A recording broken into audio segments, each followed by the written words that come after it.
Assalamualaikum warahmatullahi wabarakatuh. Alhamdulillahirabbil alamin wassalatu wassalamu ala asyrafil anbiya'i wal mursalin wa ala alihi wa ashabihi rasulillahi ajma'in. Rabbi shrah li sadri wa yassir li amri wahlul 'uqdatam min lisani yafqahu qawli. Selamat malam semuanya. Yang kami hormati Ibu dosen pengampu, Ibu Dr. Insinyur Nur Syamsi STMT. Baik, di sini kami dari kelompok 12 akan membahas tentang mata kuliah teknologi bahan lanjut yang berjudul ialah Green Concrete.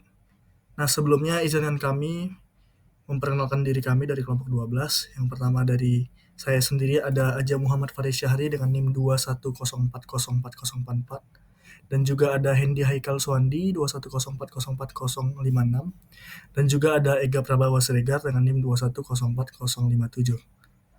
Nah, sebelumnya kami akan membahas tentang Green Concrete. Nah, sebelum kita masuk ke pembahasan ataupun ke materi, ada baiknya kita membacakan nafas basmalah. Bismillahirrahmanirrahim. Nah, sebelum kita masuk ke Green Concrete, ada baiknya kita akan membahas tentang beton terlebih dahulu. Beton itu merupakan campuran semen, pasir, air, dan agregat yang dapat dituangkan ke dalam backcasting dan membentuk struktur keras seperti batu. Konkrit atau beton itu merupakan material konstruksi yang paling sering digunakan di seluruh dunia selain baja. Dibuat dari pencampuran semen, agregat halus, agregat kasar, dan air. Nah, beton itu juga diperoleh dengan menambahkan bahan perekat seperti semen dan air sebagai bahan pembantu untuk reaksi kimia selama proses pengerasan dan perawatan beton.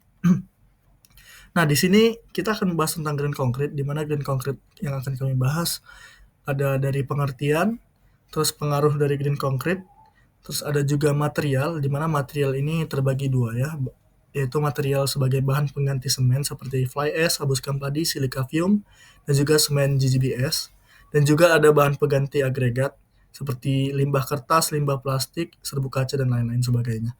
Nah, selain itu, selain material, kami akan membahas tentang pengaplikasian dari Green Concrete ini. Nah, setelah itu kita akan membahas tentang sejarah Green Concrete terlebih dahulu, di mana sejarah Green Concrete ini merupakan topik revolusioner dalam sejarah industri beton yang ditemukan di Denmark pada tahun 1998. Nah, Green Concrete tidak ada hubungannya dengan warna.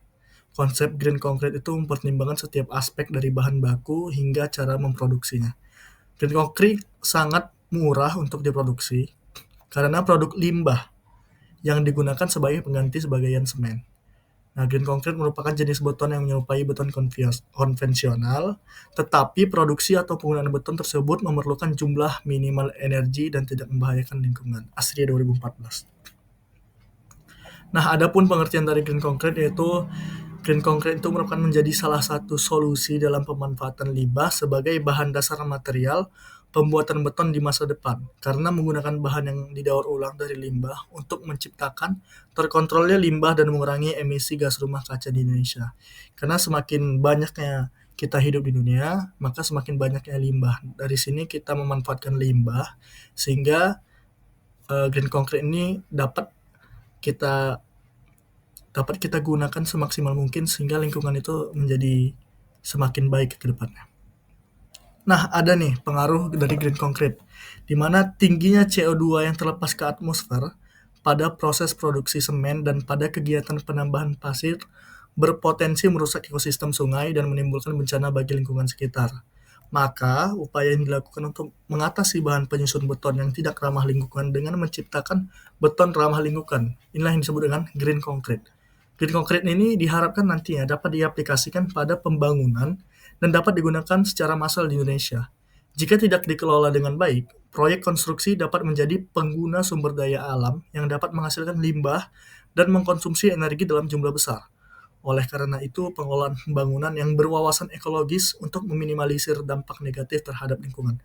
Rahman Febriani, Arif Fitriana, dan Suraja 2023. Nah, adapun penerapan dari Green Concrete yang pertama dari biaya. Dari biaya ini, kalau dari Green Concrete ini dapat memakan biaya yang lumayan banyak, beda dengan beton biasa. Banyak faktor yang membuat Green Concrete memakan modal yang cukup besar, seperti contohnya dalam penggunaan pakar atau tenaga ahli dalam penerapan green concrete yang tentunya mengeluarkan biaya yang tidak sedikit. Yang kedua ada dari sumber daya. Sumber daya yang digunakan dalam green concrete ini masih terbatas karena hal ini nih dapat menjadi tantangan untuk menerapkan green concrete.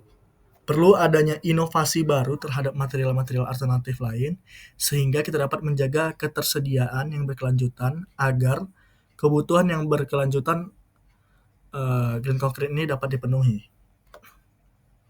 Nah, selanjutnya ada teknologi. Keterbatasan teknologi dapat menggunakan green concrete itu adanya keterbatasan dalam penggunaan bahan daur ulang, seperti limbah beton, abu sekam padi, sebagai substitusi semen yang agregat kerikil alam. Selain itu, teknologi pengolahan limbah beton yang digunakan masih terbatas, sehingga dapat menjadi tantangan dalam menghasilkan bahan daur ulang yang berkualitas. Dalam beberapa penelitian, penggunaan green concrete masih mengalami penurunan kuat tekan, terutama pada umur 28 hari, sehingga diperlukannya penelitian lebih lanjut untuk meningkatkan kualitas dan kuat tekan beton hijau ataupun green concrete. Nah, adapun keuntungan dan kerugian dari green concrete ini, yang pertama, keuntungan dari green concrete ini yang pertama mengurangi emisi gas rumah kaca, mengurangi limbah, meningkatkan kualitas lingkungan, mengurangi penggunaan sumber daya alam. Ada juga kerugiannya, yang pertama biaya, keterbatasan sumber daya, dan keterbatasan teknologi. Nah, selanjutnya setelah kita mendengar dari sejarah, apa itu kerugian, penerapan. Selanjutnya kita akan mendengar dari materialnya ya. Nah, di sini material ini ada limbah sebagai bahan campuran pengganti semen ini, yaitu yang pertama ada fly ash, ada semen GGBS, ada silika fume, ada puing bata, dan juga ada abu sekam padi. Nah, yang pertama akan kita bahas dari material ini, dari fly ash sebagai pengganti semen.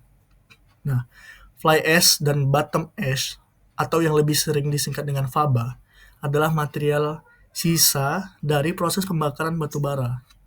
Secara fisik, faba berbentuk seperti debu halus yang mirip dengan abu dari gunung berapi. Perbedaannya terletak pada tingkat kehalusannya.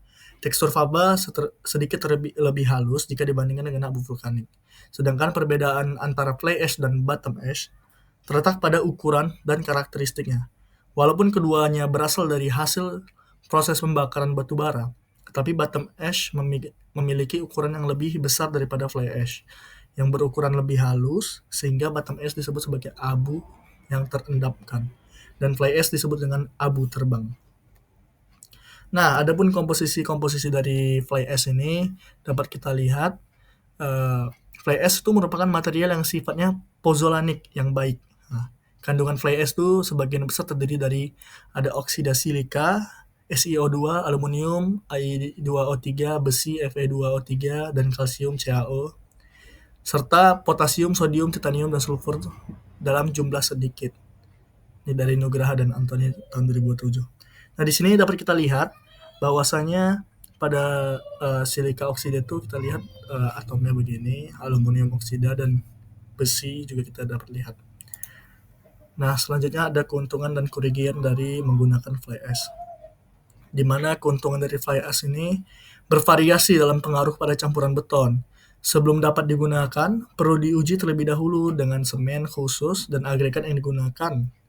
Keuntungan dari abu terbang atau fly ash ini adalah yang pertama itu menghemat biaya, karena kita dapat mengambil fly ash ini dari sisa-sisa dari pembakaran batu bara. Nah, selanjutnya ada mengurangi temperatur awal. Yang ketiga, mendapatkan evolusi panas yang lambat, mengurangi muai akibat agregat alkali reaktif, memperbaiki ketahanan terhadap sulfat. Nah, kerugian dari abu terbang fly ash ini sebagai semen akan mengurangi kekuatan dari benda uji yang akan kita lakukan. Kalau kita misalnya menggunakan fly ash, itu akan berkurang daripada semen. Kekuatannya 5, 6, dan 90 hari. Karena lambatnya aksi pozolanik ini, tadi kita tahu kan bahwa fly ash ini bersifat pozolanik yang baik. Nah, perawatan yang dibutuhkan itu dalam waktu yang lama. Jadi kalau kita menggunakan fly ash, kita membutuhkan waktu yang lama untuk perawatannya.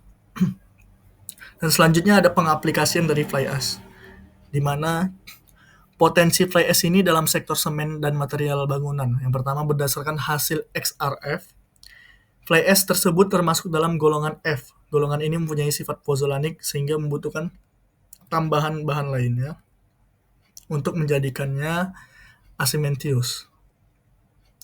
Nah, beberapa bahan yang dibutuhkan antara lain quicklime, hydrate, dan lime. Nah, oleh karena itu, potensi yang dimiliki oleh limbah fly ash PLTUX adalah sebagai bahan baku pembuatan semen. Namun kurang bagus jika digunakan sebagai pengganti semen. Hal ini dikarenakan fly ash tipe F ini tidak mempunyai sigasel semen karena kadar CaO itu kurang dari 20%. Nah, potensi fly ash PLTUX dalam bidang pertanian. Secara kimia, fly ash mengandung unsur Si dan aluminium. Nah, sebagai penyusun utama dan Fe, Ca, Mg, Na, dan K, yang kita tahu bahwasanya fransium, kalium, magnesium, natrium, dan kalium sebagai penyusun lainnya.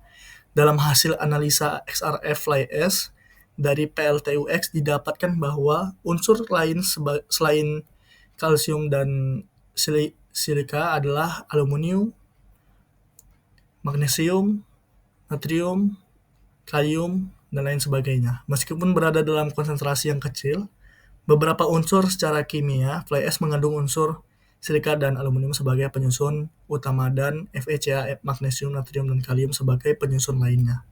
Dalam hasil XRF fly ash dari PLTUX didapatkan bahwa unsur lain selain Ca dan Si adalah aluminium, Fe, Mg, Ti, dan lain sebagainya, meskipun berada dalam konsentrasi yang kecil beberapa unsur. Nah, setelah fly ash, kita akan membahas tentang abu sekam padi, di mana sekam padi ini merupakan lapisan keras yang meliputi kariopsis, yang terdiri dari dua bentuk daun, yaitu sekam kelopak dan sekam mahkota, pada proses penggilingan padi. Sekam akan terpisah dari butir beras dan menjadi bahan sisa atau limbah penggilingan. Ini dari Aziz 1992. Sekam tersusun dari jaringan serat-serat selulosa yang mengandung banyak silika dalam bentuk serabut. Uryono dan Narsito 2009. Abu sekam padi merupakan limbah dari hasil pembakaran sekam padi. Bila abu sekam padi dibakar pada suhu terkontrol, abu sekam yang dihasilkan mempunyai sifat pozolan yang tinggi karena mengandung silika. Nah, seperti fly ash tadi. Pada gambar di bawah ini menunjukkan abu sekam padi dari hasil pembakaran sekam padi. Yang atas merupakan abu sekam padi yang sebelum dibakar, yang di bawah adalah abu sekam padi yang telah dibakar.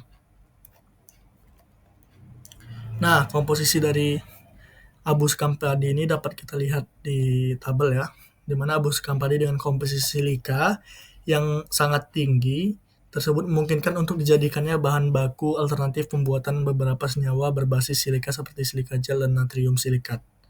Selama ini produksi natrium silikat dilakukan dengan mereaksikan natrium karbonat dengan pasir silika yang membutuhkan suhu tinggi yaitu 1400 sampai 1500 derajat Celcius, sehingga memerlukannya energi yang besar.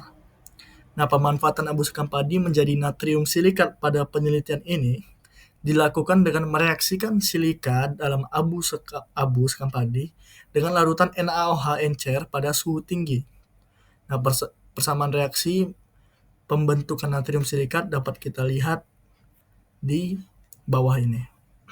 Nah, dapat kita lihat dari tabel 1 bahwasanya abu sekam padi ini memiliki persentase yang sangat tinggi pada silika. Nah, di sini juga ada keuntungan menggunakan abu sekam padi. Menurut ASTM C61896 Mastari 2003, pozolan adalah bahan yang mengandung senyawa silika, di mana bahan pozolan itu sendiri tidak mempunyai sifat mengikat seperti semen. Sekitar 20% silika dalam sekam padi merupakan suatu sumber silika yang cukup tinggi.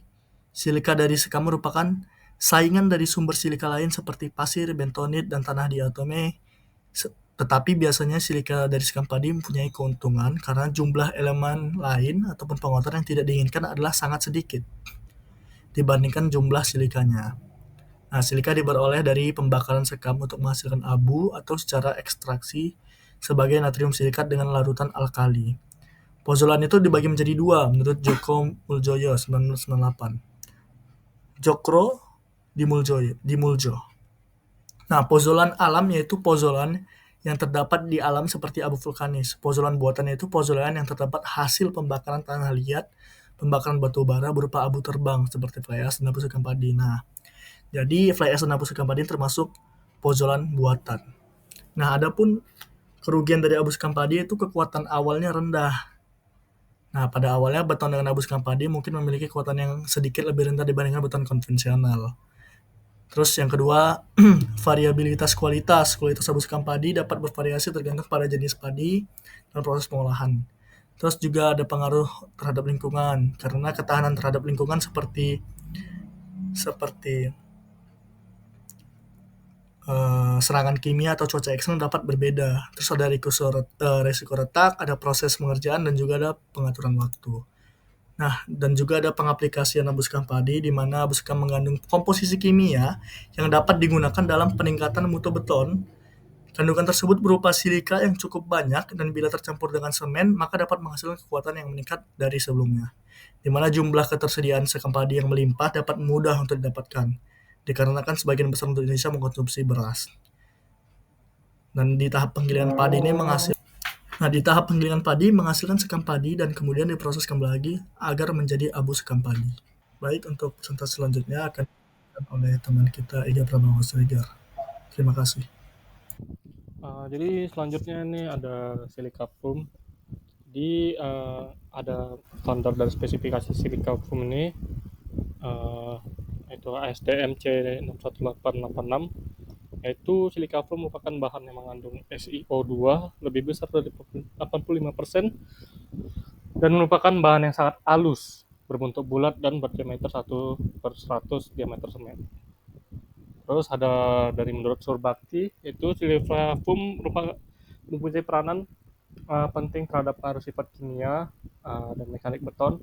Ditinjau dari sifat kimia secara geometris, silika foam mengisi rongga-rongga di antara ban semen. Ini bisa jadi filler juga ya. Selanjutnya kita akan menjelaskan tentang komposisi silika foam. Jadi silika foam ini adalah material pozolan yang halus berbentuk butiran dan sangat kecil. Itu mengandung silika senyawa mengandung dioksida atau SiO2 dan alumina Al2O3 yang berpengaruh dalam proses pengerasan pada beton. Dan penggunaan silika foam ini pada poron beton dapat menghasilkan beton dengan kualitas yang tinggi. Selanjutnya keuntungannya ini dapat ditinjau dari saat beton proses pengikatan, yaitu memudahkan workability, mengurangi perembesan air dan beton atau bleeding ya kan, dan memberikan waktu pengingatan atau setting time. Dan ada saat dalam kondisi keras, yaitu meningkatkan kuat tarik, kuat lentur, memperkecil susut dan rangka, meningkatkan ketahanan terhadap sulfat dari lingkungan agresif.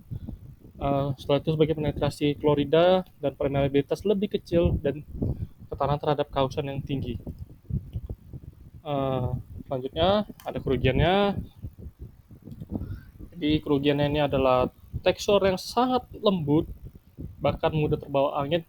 Itulah yang menyulitkan kegiatan loading, pengangkutan, penyampuran, dan penyimpanan. Karena saking kecil dan mudahnya terbawa angin. Oke, pengaplikasian silika foam ini terdapat di sini. Material berdiameter 1/100 dapat menggantikan semen sebagai bahan pengikat dalam beton dengan jumlah tertentu. Oke, itu di aplikasinya. Selanjutnya ada semen slag ground granulated blast furnace slag atau GGFBS. Jadi di sini PT Krakatau Semen Indonesia menyatakan bahwa GGBFVS ini adalah merupakan residu pembakaran pada tanur dari proses pemurnian baja atau produk samping dari pabrik baja seperti PT Krakatau Steel dan anak perusahaan PT Krakatau Posco yang sudah dihaluskan. Jadi GGBS atau GGBFS ini atau semen slag utamanya mengandung kalsium, aluminium dan silika. Jadi Selanjutnya ada komposisinya, seperti pada tabel ini ada kandungan kimia dari GGBS, ada kalium oksida, silikon oksida, aluminium oksida, sulfur oksida, ferric oksida, dan magnesium oksida. Setelah itu ada titanium oksida, kalium oksida, mangan oksida, natrium oksida, barium oksida, dan fosfor oksida. Dari berdasarkan hasil uji dari Krakatau Semen Indonesia, di sini ada persentasenya seperti ada di tabel ini. Persentase masing-masing dari bahan itu yang terkandung pada GGBS. Selanjutnya pengaplikasian dari GGBS ini bisa jadi sebagai pengganti pasir atau agregat pada bahan bangunan. Setelah itu ini GGBS ini juga bisa menjadikan campuran semen Portland dalam pembuatan beton dan mortar dan lain-lain. Jadi variasi GGBS dan semen Portland ini memungkinkan untuk mengoptimalkan sifat-sifat khusus dari beton dan mortar. Tuh, GGBS menunjukkan kualitas perekatan yang sama dengan semen Portland. Selanjutnya nih ada limbah campuran pengganti agregat. Jadi di sini ada limbah plastik, limbah kaca, limbah kertas. Baru. Di sini ada limbah kaca pengganti agregat, yang dimana kita tahu botol kaca ini salah satu penyebab limbah yang sangat banyak penggunaan kaca ini. Bahkan di sini ada sebuah artikel butuh 1000 tahun untuk sebuah limbah kaca agar terurai sendirinya. Ini sangat-sangat lama dan kita harus membuat kaca ini harus lebih recycle lagi gitu. Di sini ada komposisi dari kaca. Kaca terbuat dari 75% dari silikon oksida SiO2, terus ada Na2O dan CaO serta beberapa zat tambahan lainnya. Untuk lebih detailnya ada pada tabel ini. Di sini sumbernya dari jurnal dari Du dan Tan pada tahun 2014. Seperti yang dibilang tadi, SiO2 ini sangat tinggi, kisaran 70%, dan ada bahan-bahan lainnya seperti ini. Bisa dilihat, ada nama bahan dan persentasenya. Untuk keunggulan limbah kaca ini pada agregat, serbuk kaca ini dapat menjadikan binder sebagai pengikat karena kandungan silika dan aluminanya. Karena tadi sebelumnya SiO2-nya sangat tinggi. Silika dan alumina ini makin reaktif apabila direaksikan dengan larutan kimia lainnya. Hal ini disebut dengan aktivator. Biasanya aktivatornya itu adalah campuran dari Na2, SO3, dan NaOH. Jadi ini sudah dilakukan pada penelitian Eka Putri dan Triwulan pada tahun 2013. Bisa dibaca. Oke, selanjutnya kekurangannya. Meskipun kaca ini dapat digunakan agregat dalam beton, tentu saja ada penggunaannya karena sebagai bahan pengganti. Salah satunya bahwa kaca bekas tidak sekuat jenis agregat lainnya, sehingga mungkin tidak cocok untuk semua aplikasi. Kekurangan lainnya adalah bahwa kaca bekas dapat menyerap kelembapan, jadi dia bisa menyerap air dan menyebabkan beton itu mengalami kerusakan. Selanjutnya ada limbah plastik.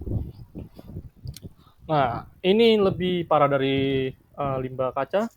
Limbah plastik ini ada di semua kemasan, mau kemasan makanan, minuman, apapun itu. Dan tahukah ini bahwa limbah plastik ini dapat mengurai 50 sampai 100 tahun untuk mengurainya. Ini harus tetap didaur ulang supaya menyeimbangkan ekosistem di bumi. Jadi dalam komposisi limbah plastik ini tergantung dari jenis plastiknya. Jadi di masyarakat itu yang biasa digunakan plastik itu ada low density polyethylene LDPE, polypropylene PP, high density ethylene HDPE, polyvinyl chloride PVC, polyethylene triplet PET, dan styrofoam dan lain-lain. Namun sampah plastik dari jenis PP, LDPE, dan HDPE inilah sampah plastik yang paling banyak ditemui. Dan plastik ini terbentuk dari unsur-unsur karbon, oksigen, hidrogen, klorin, belerang, dan nitrogen. Dan sebagai bahan dasar dari plastik adalah minyak dan gas bumi. Jadi di sini ada gambar, ada jenis plastik nih, ada penggunaannya untuk apa, rekomendasinya apa, dan ini ada kodenya juga bisa dilihat. Nah, keuntungan limbah plastik ini pada beton itu adalah mengurangi berat beton, meningkatkan ketahanan terhadap reaksi kimia dan larutan garam, daur ulang plastik tentunya, dan meningkatkan mutu beton. Karena penggunaan agregat kasar limbah plastik dapat menghasilkan mutu yang lebih baik dibandingkan beton tanpa plastik. Untuk kelemahannya adalah sulit untuk diubah, ini sulit untuk direkayasakan, sangat kaku, baru ketelitian tinggi dalam pelaksanaan pekerjaan, itu sifat mekanisnya agak terganggu dari sifat betonnya. Itu selanjutnya ada membutuhkan cetakan sebagai alat pembentuk. Untuk menghasilkan beton dengan campuran limbah plastik diperlukan cetakan sebagai alat pembentuk. Baru yang keempat ada beton cenderung lebih berat. Oke. Selanjutnya ada limbah kertas. Limbah kertas ini biasanya sangat gampang didaur ulang, tapi di sini kita bisa menggunakannya sebagai pengganti agregat. Jadi kertas ini sebagian mana kita tahu ini terbuat dari kayu, ada kulit kayu, rami, dan lain-lain. Dan komposisinya bisa dilihat ini SO02, aluminium oksida, magnesium oksida, MgO, dan lain-lain.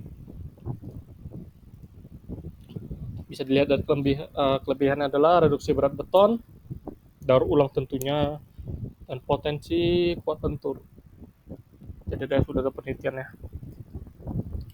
Untuk kekurangannya hampir sama seperti limbah plastik, sudah diubah, ketelitian tinggi, membutuhkan cetakan juga, dan beton cenderung berat.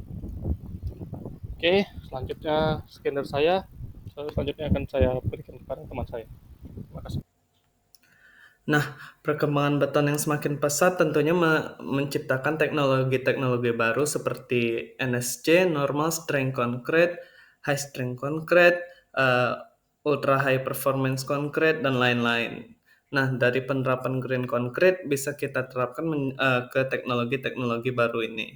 Nah, untuk yang pertama itu kita membahas normal strength concrete yang berasal dari jurnal pengaruh penambahan abu terbang atau fly ash sebagai substitusi semen terhadap kuat tekan beton mutu normal 30 megapascal. Nah, fly ash yang bersifat tidak mampu mengikat beton seperti semen, tetapi dengan campuran air dan partikel berukuran halus ditambah oksida silika yang ada di dalam fly ash dengan kalsium hidroksida akibat proses hidrasi semen akan menghasilkan zat dengan kemampuan pengikat. Penelitian ini dilakukan untuk membandingkan beton mutu normal F-aksen C 30 megapascal sebagai pembanding dengan beton yang akan dieksperimenkan. Nah, di sini adalah bahan pembentuk untuk silinder beton dengan campuran fly ash sesuai kebutuhannya dibagi menjadi 4 variasi. Fly ash itu ada 0%, 4%, 8%, dan 12%. Jadi bahan-bahannya itu menyesuaikan sesuai variasi campuran fly ash-nya. Nah, dari pengujian kuat tekan beton menggunakan CTM dilakukan pada hari ke-14 dan hari ke-28. Nah, jadi berdasarkan pengujian penambahan fly ash untuk tekan beton mutu normal, disimpulkan bahwa semakin banyak persentase substitusi fly ash pada campuran beton mutu normal, maka kuat tekan betonnya semakin menurun. Diakibatkan fly ash kelas F yang digunakan tidak seperti sifat semen yang mengikat, hanya bersifat pozolan saja. Berikutnya ada high strength concrete. Kami review dari jurnal kuat tekan beton mutu tinggi yang memanfaatkan fly ash dan bubuk kaca sebagai filler. Nah, beton mutu tinggi merupakan beton dengan kuat tekan yang berada di atas 40 megapascal.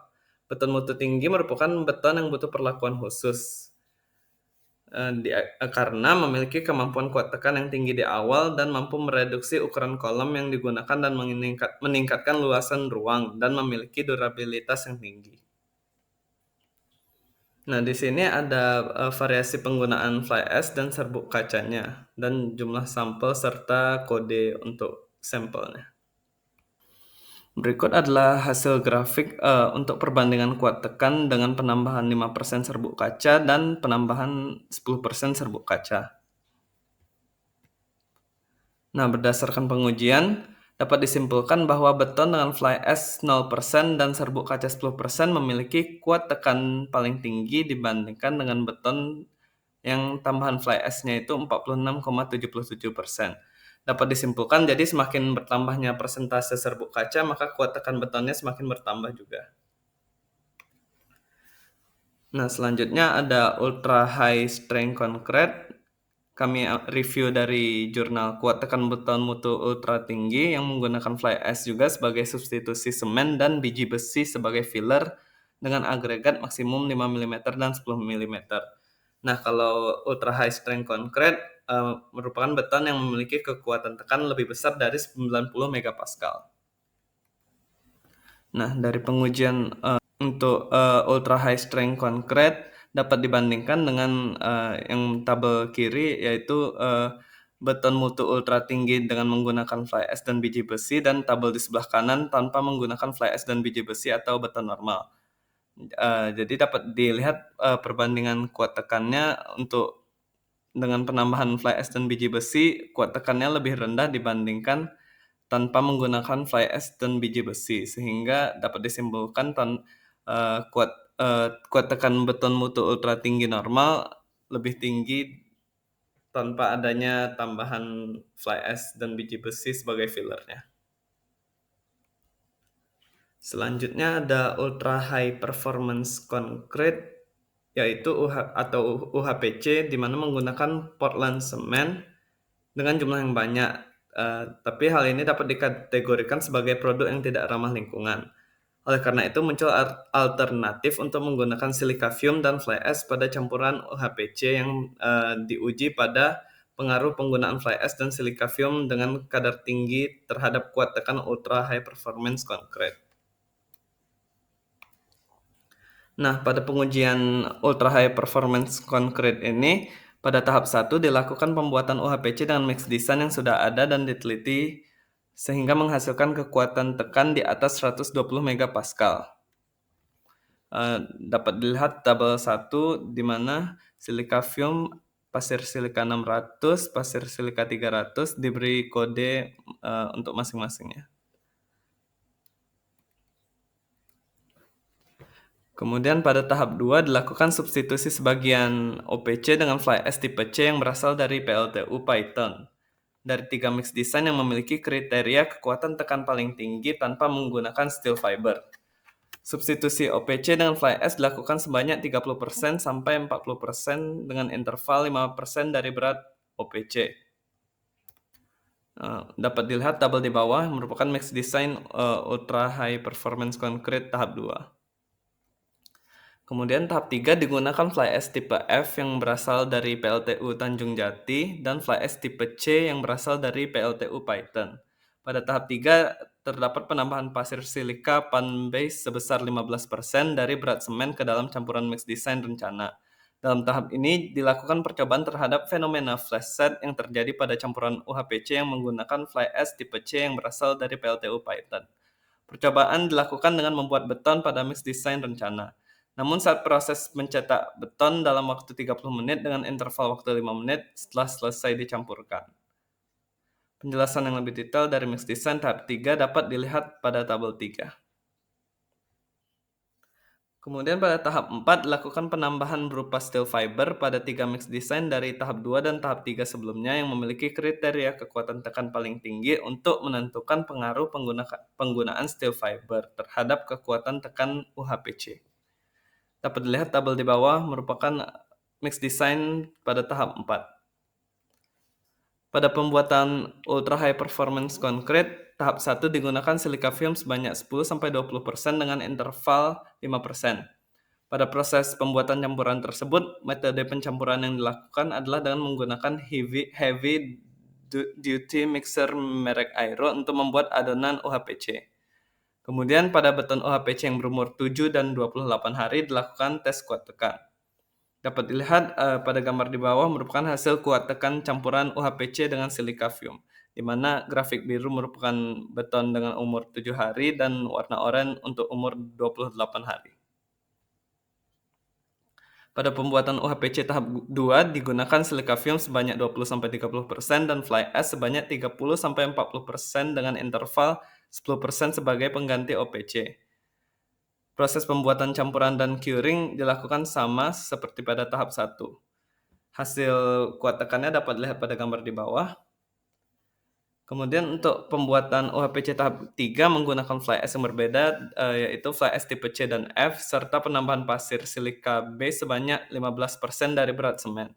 Proses pembuatan campuran dan curing sama seperti tahap 1. Untuk hasil kuat tekannya dapat dilihat pada gambar 3.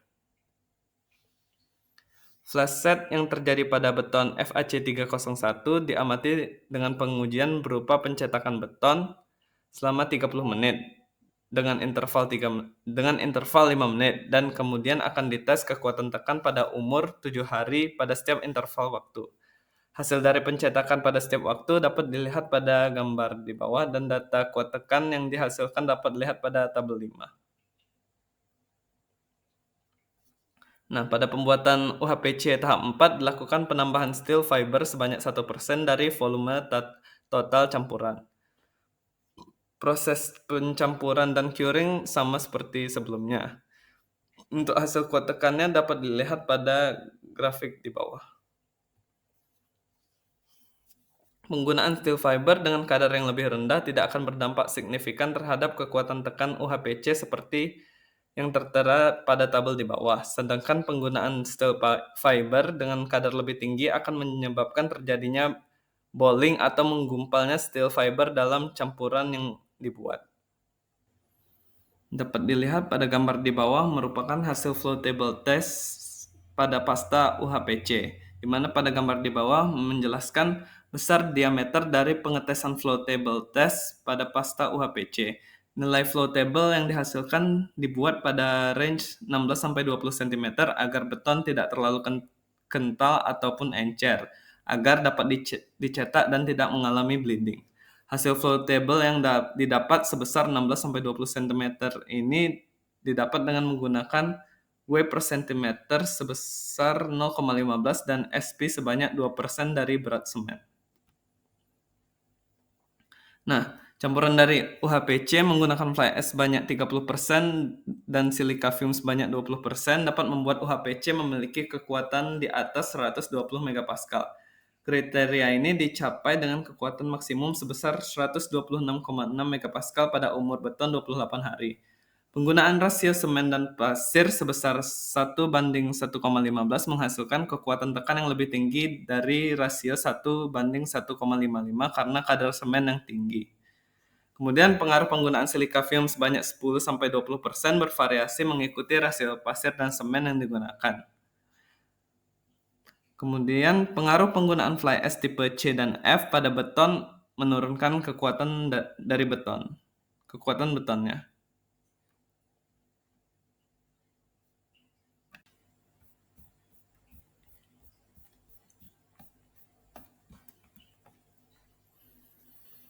Baik, demikian presentasi dari kelompok kami mengenai green concrete, yang dimana dari green concrete sendiri dapat dikembangkan menjadi berbagai teknologi-teknologi baru seperti NSC, HSC, UHPC, dan lain-lain.